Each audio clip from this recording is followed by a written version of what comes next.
तो क्या कर रहे हो एनिमे फैंस आजकल। तो वैसे तो आज मैं एक बहुत इंपॉर्टेंट फाइट को यहाँ पर कवर अप करने आया हूँ, अभी तक की एनिमे सीरीज की सबसे इंपॉर्टेंट फाइट को, मतलब कि जैसे कि गोकू वर्सेस जिरेन, नारुतो की फाइट, वैसे ही अब एक और फाइट को मैं कवर अप करने जा रहा हूँ। और ये फाइट अभी तक की मांगा हिस्ट्री की सबसे औसम बैटल्स में से एक है। और ये बैटल अभी तक की मच अवेटेड बैटल यानी कि साइतामा वर्सेस गारो की बैटल है। अब ये लड़ाई काफी लंबी लड़ाई चलने वालों में से एक लड़ाई थी और इसी लड़ाई को मैं आज पूरा कवर अप करने जा रहा हूँ, तो फिर आराम से बैठ जाना देखने के लिए। तो अभी के सीन में होता है कि गारो कॉस्मिक गारो में बदल चुका होता है। अभी तक के सिनेरियो में गारो कॉस्मिक गारो में इवॉल्व हो चुका होता है, पर मैं यहाँ पर कॉस्मिक गारो कैसे बनता है उसकी कोई भी थ्योरी एक्सप्लेनेशन लेकर नहीं बैठने वाला हूँ। तो फिर आगे कॉस्मिक गारो कहता है कि मुझे यही हमेशा से चाहिए था और मैं हमेशा से प्योर ऑफ इवल बनना चाहता था। और उसका कॉस्मिक गारो कहता है कि मैं पूरी दुनिया को दिखाना चाहता हूँ कि मेरे पास कितनी ज्यादा पावर्स आ चुकी हैं। और इस पॉइंट पर कॉस्मिक गारो बिल्कुल सच बोल रहा होता है, क्योंकि कॉस्मिक गारो के पास उस वक्त दूसरों की पावर्स को रेप्लिकेट और डुप्लीकेट करने की भी पावर्स आ चुकी थी। और इवन कॉस्मिक गारो उस वक्त तक साइतामा की सारे मूव्स को कॉपी कर चुका था और कॉस्मिक गारो ने इस हद तक कॉपी कर लिया था कि उसका आधा चेहरा साइतामा की तरह दिखने लग गया था। जब कॉस्मिक गारो एक अपना पंच मूव करता है तो उसके पंच में बिल्कुल न्यूक्लियर फिजन जितनी पावर होती है और वहां के आसपास के लोग उस चीज को सेंस कर चुके होते हैं कि ये पावर कोई मामूली नहीं बल्कि कॉस्मिक लेवल पावर है। अब कॉस्मिक गारो बोलता है कि हमेशा से उसको वही चाहिए था, इतनी ज्यादा पावर्स, और अब उसकी ताकत किसी हीरो या किसी मॉन्स्टर से ज्यादा परे निकल चुकी है। अब इस पॉइंट पर कॉस्मिक गारो के सामने कोई भी आ जाए कोई भी नहीं टिकने वाला, इवन एस क्लास तक के हीरोज खत्म हो चुके हैं। अब जिनको नहीं पता है, कॉस्मिक गारो के अंदर गॉड लेवल पावर्स आ चुकी हैं, मतलब कि गारो को गॉड ने पावर दी है ये सारी की सारी। और अभी उस मूवमेंट पे साइतामा वहां पे आसपास नहीं होता है, लेकिन कॉस्मिक गारो उसको ढूंढ रहा होता है, बोलता है कि वो टकला कहाँ पर है, क्योंकि कॉस्मिक गारो को पता था कि अगर उसे पूरी दुनिया में कोई रोक सकता है तो वो साइतामा ही है। जब कॉस्मिक गारो पूरे शहर में तबाही मचा ही रहा होता है तब पीछे से टारियो आ जाता है और वो बोलता है कि आप ऐसे नहीं थे। अब कॉस्मिक गारो बोलता है नहीं, मैं ऐसा ही हमेशा से था और मैं इतना ही पावरफुल बनना चाहता था, लेकिन टारियो जिद पर अड़ जाता है और बोलता है कि नहीं, आप हमेशा से अच्छे थे। लेकिन गारो बोलता है नहीं, मुझे कभी भी अच्छा नहीं या सुपर हीरो नहीं बनना था। तो फिर इसी बात पे टारियो बोलता है कि आप हमेशा फिर मुझे बचाने के लिए क्यों आते थे। अब इसी बहसबाजी के बीच में आ जाता है साइतामा, और साइतामा को लिटरली कोई फर्क नहीं पड़ रहा होता है कि वो कॉस्मिक गारो है चाहे कौन सा गारो है। वो वहां पर आकर टारियो को अपने साथ चलने के लिए बोलता है और गारो बोलता है हे टकले, तुझे यहाँ पे कुछ दिखाई नहीं दे रहा है क्या। तो फिर साइतामा बोलता है कि नहीं, मुझे इससे कोई भी फर्क नहीं पड़ता, तू है कौन। अब उस मूवमेंट में कॉस्मिक गारो को इतना गुस्सा आ जाता है कि उस साइतामा को उसी का पंच धड़ देता है और साइतामा उसके बाद बोलता है तूने क्या कर दिया, तूने मेरे कपड़े क्यों खराब कर दिए। अब उस पंच में इतनी ताकत थी कि पूरा शहर बर्बाद कर सकता था, क्योंकि कॉस्मिक गारो के पास न्यूक्लियर लेवल जितनी पावर आ चुकी थी। पर उस मूवमेंट में साइतामा को कोई भी फर्क नहीं पड़ा था, बल्कि साइतामा को चिंता थी अपने कपड़ों की।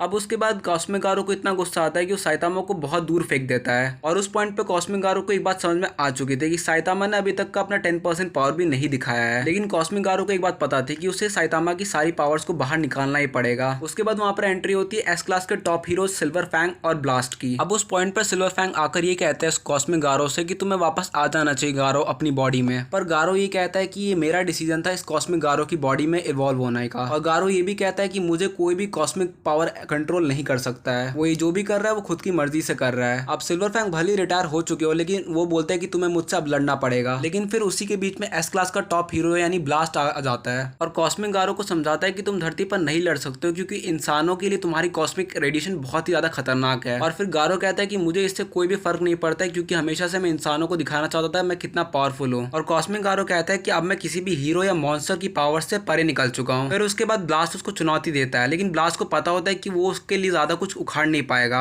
लेकिन गारो इतना टॉप के लेवल पे पहुंच चुका होता है कि वो एस क्लास के टॉप हीरो ब्लास्ट तक को इग्नोर कर देता है। और कॉस्मिक गारो ब्लास्ट से कहता है कि तुम बस मेरे लिए खिलौने जैसे हो, तुम मेरा ज्यादा कुछ उखाड़ नहीं सकते हो। फिर तभी एंट्री होती है जेनोस की। जेनोस आते ही एक खिंचा के मुक्का मारने की कोशिश करता है, लेकिन कॉस्मिक गारो उसका हाथ रोककर तोड़ देता है उसका हाथ को। अब कॉस्मिक गारो जेनोस से बोलता है कि वो टकला कहाँ पर है, और कॉस्मिक गारो कहता है तुम्हारे जैसे लोग एस क्लास में आ कैसे जाते हैं। अब जाओ बच्चे और अपने मास्टर को बुला कर लेकर आओ, मुझे उससे लड़ाई करनी है। लेकिन जेनोस मन ही मन सोच रहा होता है कि क्या मैं इतना कमजोर हूँ कि मैं इसका सामना तक नहीं कर सकता हूँ। जेनोस शुरू से जानता था कि अगर इस कॉस्मिक बीइंग को कोई हरा सकता है तो वो है मेरे मास्टर। और कॉस्मिक गारो एक बात समझ चुका होता है कि अगर उसे साइतामा की असली पोटेंशियल को बाहर लेकर आना है तो उसे जेनोस को मारना होगा, क्योंकि कॉस्मिक गारो जानता था कि साइतामा की कोई नजदीक है तो वो जेनोस ही है, और अगर उसने जेनोस को मार दिया तो वो पक्का है कि साइतामा बहुत ज्यादा बौखला जाएगा। अब इस पॉइंट पे कॉस्मिक गारो अपने एक हाथ से जेनोस की पूरी बॉडी को फाड़ देता है, और इस पॉइंट में जेनोस की पूरी बॉडी टूट चुकी होती है, उसका कोर भी अलग हो चुका होता है उसकी बॉडी से। वो होती है एंट्री साइतामा की, वो बिल्कुल सीरियस मोड में। मतलब कि अभी तक साइतामा के फेस पर कोई भी इमोशन नहीं दिखाई दे देता है। उसकी वाइब्स को देखकर कॉस्मिक गारो समझ जाता है कि अभी आ चुके हैं अपने सीरियस मोड पे, अब होगी लड़ाई भयंकर। साइतामा जेनोस के कोर को अपने हाथ में पकड़कर इमोशनल हो चुका होता है। साइतामा को सारी मेमोरीज याद आती है जो उसने जेनोस के साथ बिताई थी। साइतामा हमेशा से अकेला था, उसका कोई भी दोस्त नहीं था, बट जेनोस ने वो कमी पूरी कर दी थी उसकी। अब उधर कॉस्मिक गारो भी अपने फुल रेडिएशन में तैयार है साइतामा को पेलने के लिए, और साइतामा भी बिल्कुल तैयार है। बट जो साइतामा का बिल्कुल सीरियस मूवमेंट था, ऐसा लग रहा था कि कॉस्मिक गारो आज गया। जैसे ही दोनों एक दूसरे की तरफ मुक्का बनाकर बढ़ रहे होते, तभी ब्लास्ट समझ जाता है कि अगर इन दोनों का पंच एक दूसरे से गलती से भी टकरा गया तो ये धरती तबाह हो सकती है। तब ब्लास्ट अपने टेलीपोर्टेशन पावर से उन दोनों को टेलीपोर्ट करके मून पे फेंक देता है, पर वो धरती का मून नहीं बल्कि जुपिटर का मून होता है। इसी वजह से कॉस्मिक गारो को आसपास धरती कहीं पर दिखाई नहीं दे रही थी और ना ही उसका कोई सेंस फील कर पा रहा था। पर वहीं पर साइतामा रिलैक्स होता है क्योंकि वो पहले भी एक बार चांद पर आ चुका था, तो उसे बिल्कुल अपने जैसा वहां पे फील हो रहा था। फिर उसके बाद कॉस्मिक गारो साइतामा से बोलता है, टकले हमें धरती को ढूंढना पड़ेगा ताकि हम लड़ाई कर सके। लेकिन फिर साइतामा इसका रिप्लाई बिल्कुल सीरियस मोड में बोलता है कि पहले मैं तेरी चटनी बनाऊंगा, उसके बाद फिर धरती को मैं बाद में आराम से ढूंढ सकता हूँ। अब इसी मोमेंट पे कॉस्मिक गारो अपनी सारी पावर्स को अनलॉक कर देता है और बोलता है कि अब आ तू मुझसे लड़ने के लिए। अब कॉस्मिक गारो के पास इतनी पावर होती है कि किसी भी हीरो या मॉन्स्टर की पावर एनर्जी को कॉपी कर सकता है या मूव को कॉपी कर सकता है। पर जब कॉस्मिक गारो साइतामा से उसी के स्टाइल में लड़ रहा था और उसी के मूव सेट से, तो भी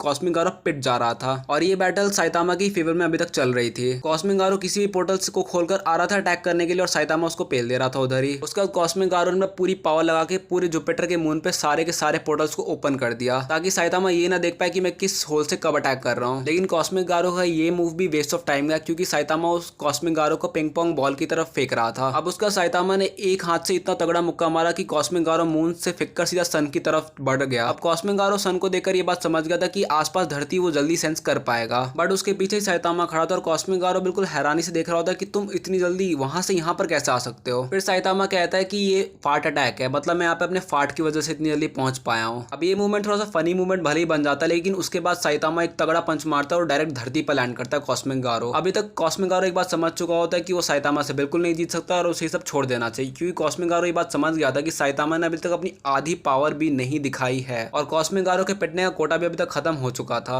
और अभी तक आपको एक और इंटरेस्टिंग बात बताता हूँ कि इतनी देर जो फाइट चली थी वो साइतामा सिर्फ एक हाथ से लड़ रहा था, क्योंकि साइतामा के एक हाथ में जेनोस का एक कोर था जिसे वो संभाल कर रखा हुआ था, क्योंकि साइतामा को पता था कि वो उस कोर से वापस से जेनोस को ला सकता है। मतलब कि अभी तक के सबसे पावरफुल विलन की इस तरीके से बेइज्जती मार रहा था साइतामा एक हाथ से लड़कर। मतलब कि हम इस एंगल से साइतामा के पावर लेवल का अंदाजा लगा सकते हैं। अब कॉस्मिक गारो के बगल में टारियो पड़ा होता है। कॉस्मिक गारो को लगता है कि उसने अब टारियो को खो दिया है और अब वो वापस से सब कुछ ठीक करना चाहता था टारियो के लिए। उसे अपनी गलती का अंदाजा हो जाता है और फिर उसके बाद वो साइतामा को देखता है और गारो को एक बात रियलाइज होती है कि गारो और साइतामा बिल्कुल एक ही जैसे हैं। वो दोनों ही अकेले थे और उन दोनों को अपने को खोने से ज्यादा डर लगता था। अब गारो को उस मूवमेंट पे लगता है कि उसे फिर से एक नई दुनिया बनानी चाहिए टारियो के लिए, क्योंकि वो अपना सबसे अच्छा दोस्त खो चुका था उस मूवमेंट पर। अब कॉस्मिक गारो साइतामा से एक रिक्वेस्ट करता है कि वो उसके साथ एक मूव को कॉपी करे। कॉस्मिक गारो ने अभी तक इस पूरी फाइट में उस मूव को इस्तेमाल नहीं किया था, पर वो चाहता था कि साइतामा वो करे, क्योंकि कॉस्मिक गारो एक बात जानता था कि साइतामा बहुत पावरफुल है और साइतामा उस मूव को इजीली कॉपी कर सकता है। और उस मूवमेंट पर जब साइतामा और कॉस्मिक गारो उस मूव को कर रहे होते तब वहां पर एक टेलीपोर्टेशन बनता है और तभी साइतामा का एक जोरदार मुक्का